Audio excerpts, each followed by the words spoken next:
So this is the OnePlus Nord, and this is the first truly budget-friendly device that OnePlus has released in quite a number of years, and that is something that excites me to no end. But when we're dealing with a budget device, there are always going to be inevitably a number of cuts that a company has to make in order to get that price down. And so we, as reviewers, get to determine if the cuts they made were the right ones and whether or not we're still left with a phone that is good value for money. So I've been using this phone for the past month and I've got some thoughts on the matter.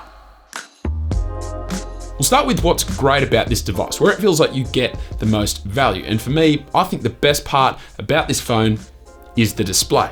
Firstly, it's still OLED. It's got that 90 Hz refresh rate, which for me is that perfect sweet spot for a phone display where you really don't notice the difference coming from the 120 Hz panel found on the OnePlus 8 Pro. And it gets really decently bright, making it great for outdoor use. And in what I would argue is functionally an upgrade over the 8 Pro is that the Nord's display is flat, actually making it the first OnePlus device with a hole punch and a flat display. Now, speaking of the hole punch, here on the Nord, we actually have a dual hole punch cutout for two front-facing cameras, a standard and a wider lens. But that extra screen real estate being taken up by the wider hole punch means we actually are left with very little room for any notification icons to show up in the status bar. The amount of times I've had to swipe down to see my notifications because most of them are hidden is kind of annoying. I think the only form of hole punch that I don't really mind is the one found on Samsung's lineup of phones. Tiny and in the center, meaning it kind of gets out of the way. But aside from that, as I said, the display is really nice and feels like excellent value for money. Another great value aspect of this phone, somewhat surprisingly, is the performance. So this phone has the 765G Snapdragon chipset, which on paper is meant to be a fair bit of a downgrade from the 865 chipset found in the OnePlus 8 Pro. But to be honest, I really haven't noticed much of a difference. And don't get me wrong, there is definitely a difference. And I have noticed the very occasional hiccup or lag here and there when using the device.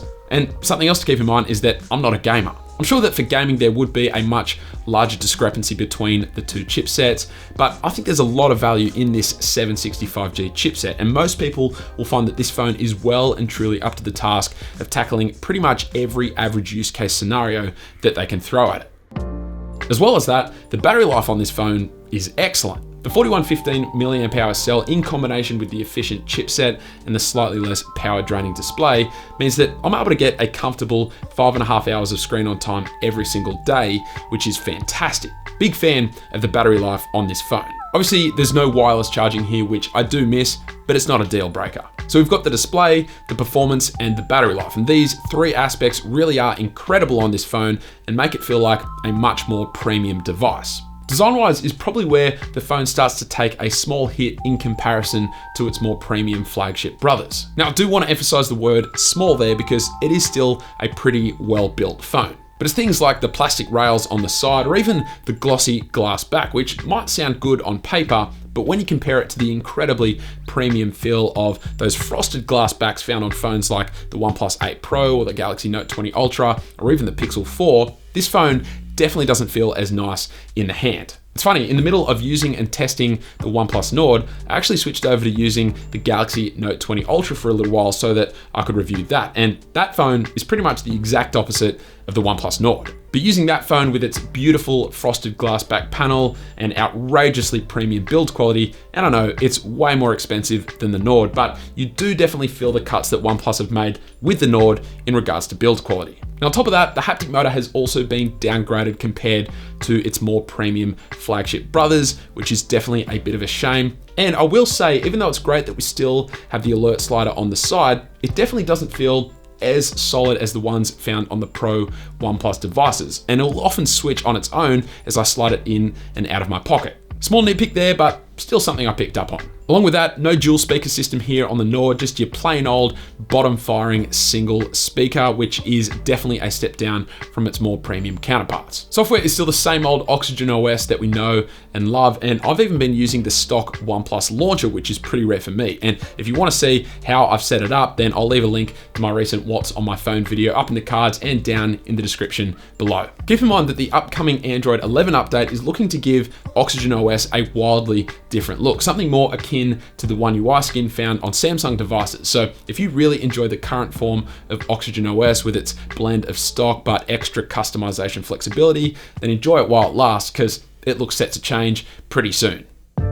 Okay, now cameras, on the other hand, this is where you really start noticing the difference between the Nord and a flagship device. So I will say that the main sensor is pretty solid. It's the same one that was used on the regular OnePlus 8, so we know it isn't horrible. But it is one of those give it enough light and it'll perform well cameras, and that's about the best compliment that I can give. In poor lighting conditions, even on murky or overcast days, the main sensor does struggle a bit to keep up. Nightscape mode can work fairly well to counter these poor lighting scenarios, so that is of course nice to have, but again, you want to be using this camera in great lighting conditions to get the best and most reliable results. The wide angle lens is one of those fun to have but not amazing quality lenses. The images taken with it are fairly soft in comparison to the main sensor, but in all honesty, if you give it lots of light, add a bit of sharpening in post, the end results are fine if you're just going to be sharing them on social media. And the macro lens is pretty much just straight garbage, really horrible photos taken with this lens, even in great lighting conditions. So I would avoid using it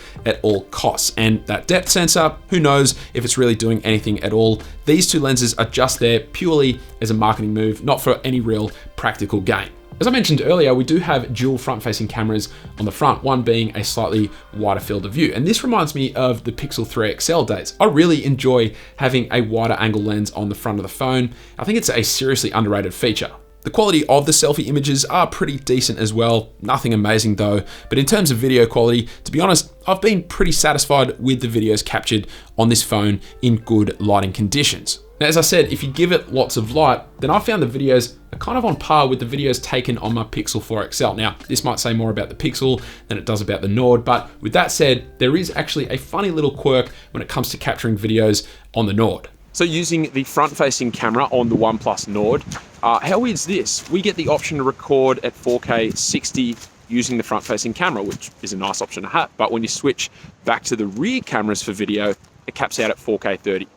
Super odd. Initially, it was thought to be a software bug that was capping the frame rate when shooting video with the rear video camera. But so far, we've seen no update to address this issue, so perhaps it's a limitation with the hardware. Who knows?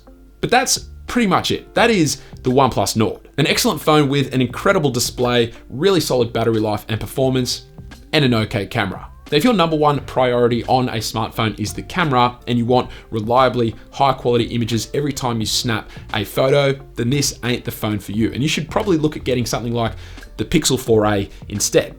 But if you're not someone who needs the best camera on your smartphone, then this really is an incredible budget smartphone that will give you a close to flagship experience for a fraction of the cost.